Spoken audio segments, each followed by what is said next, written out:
ఆ మరుసటి రోజు ఆ 3 రోజులు కూడా ఈ జాతర గట్టిగా నడుస్తుంది. ఒక్కొక్క రోజు 2 లక్షల మంది వరకు దర్శనం చేసుకుంటారు ఇక్కడ ఈ శివాలయంలో. చాలా ఇటువైపు మొత్తం గిరిజన తెగలు, ఇటువైపు వెళ్తే లంబసింగి, ఇటువైపు వెళ్తే పాడేరు, మధ్యలో ఉన్న కళ్యాణరావు రిజర్వాయర్. ఇది ఇక్కడ నువ్వు పట్టుకో కళ, నువ్వు పట్టుకో, నువ్వు పట్టు. హాయ్, నర్సీపట్నం దగ్గర దొండపూడి అనే ప్రాంతంలో కళ్యాణలోకి వచ్చాను. అక్కడ కనబడుతున్న ఇవన్నీ కూడా తూర్పు కనుమలు అంటారు. మన సాంఘిక శాస్త్రం ప్రకారంగా వీటిని తూర్పు కనుమలు అంటారు.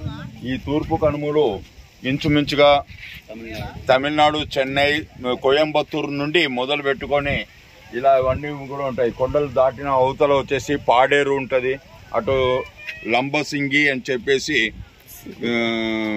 ఇప్పుడు ప్రస్తుతం అది అల్లూరు సీతారామరాజు జిల్లాలోకి వెళ్ళిపోయింది. ఇదివరకు విశాఖపట్నం జిల్లాలో ఉండేది లంబసింగి అని. ఇప్పుడు అదంతా కూడా పర్యాటక ప్రాంతము మరియు ఆటవీ ప్రాంతము. ఇలాంటి ప్రాంతాలను చూడడానికి ఈ అవకాశం నాకు కలిగింది దేవుళ్ళ వల్ల. ఈ దొండపూడి గ్రామానికి ఇది నేను రావడం ఇది 3వసారి. హాయ్.